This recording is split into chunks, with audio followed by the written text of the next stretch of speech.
ready. We're prepared. Do not give in to fear. We are fearless. This is not the time to be afraid.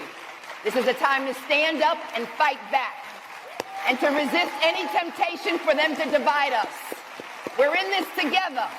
The rule of law is on our side.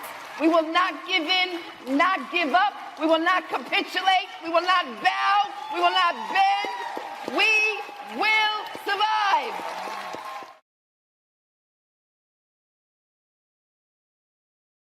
I'm going to actually suggest you watch the video. And if you go over on the Elon's app, they don't have community guidelines. So you can actually find the videos that are unedited, unblurred. Go watch it. It's horrible. It's awful. Watch what one bullet does to a grown-ass man's body in a millisecond. It's horrifying. Go watch it. And watch the unedited version so you can really get an idea of how horrible and violent gun violence is. It's not what we see in movies, right? Go watch it.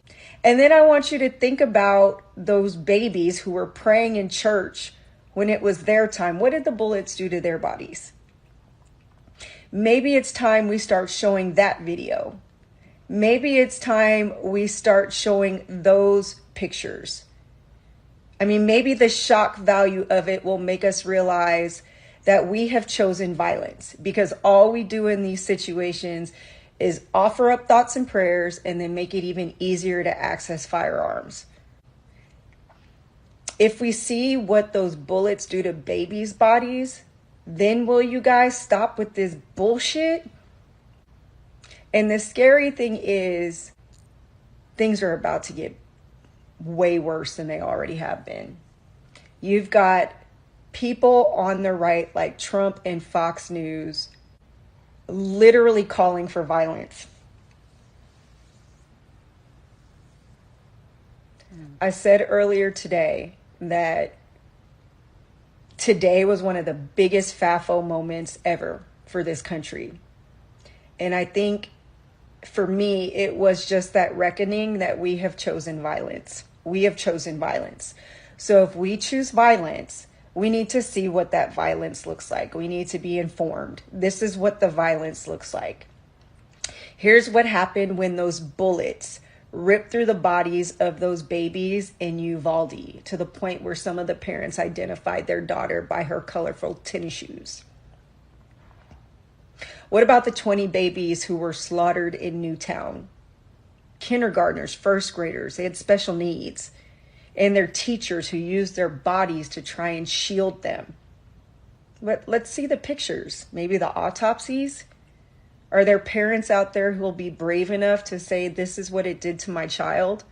Show what happens when bullets go through flesh and bone.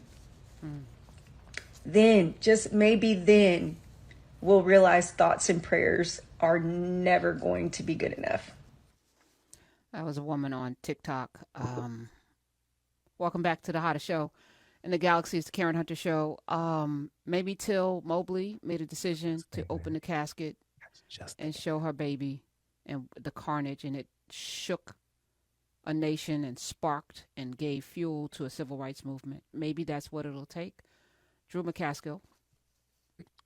Everybody, the whole time she was talking, it made me think about the bravery and the sacrifice of Mamie Till on that.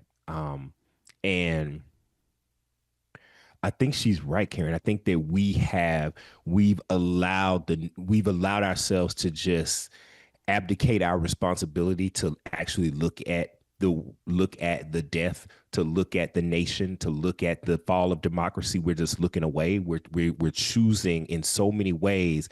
And some of it is to protect our peace and all of the things that we talk about. But honestly, I think that we need to stare the times that we are living in and look at it, stare at it, look at it, sit with it, because I feel like that's the only way that unless it happens to us, it's too easy when it's happening to somebody else to just look away, turn the channel, go do something else, and say, but if we wait until this death, this end of democracy comes to our front door, we have waited too long. We cannot wait until it's too late to say, I am going to call my congressman. I am going to start an organization. I am going to protest or march or fund an organization or fund the people who are willing to protest and march or figure out something to do, right? Because what she's saying to me is also, I look at these ICE detainees are getting darker and darker by the month. And this is a nation that has essentially required Black people to walk around and show their papers. We do not need to wait until till we become a nation where free people, American citizens, have to show their papers to get past checkpoints, right? These ICE detainees are getting darker and darker by the month. And we look at it's all over the news cycle right now of Asian Americans, mobilizing because now there's so many of them that are being impacted by these ICE strategies and these ICE raids, these sort of Gestapo tactics in all parts of the country. People who have said, oh, I thought we were beyond that. I don't want it to wait until it comes to our doorsteps as Black folks.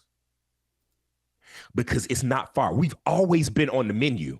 Correct. Right? We might not be the appetizer, but we always been too often in this country. We the main course anyway.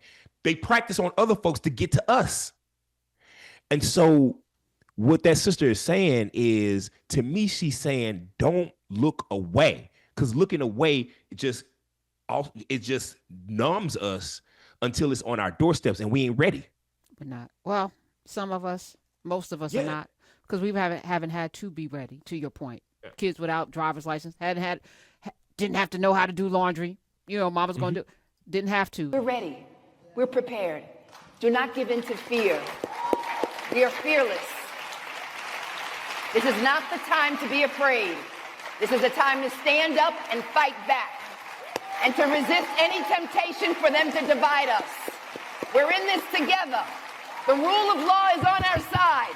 We will not give in, not give up. We will not capitulate. We will not bow. We will not bend. We will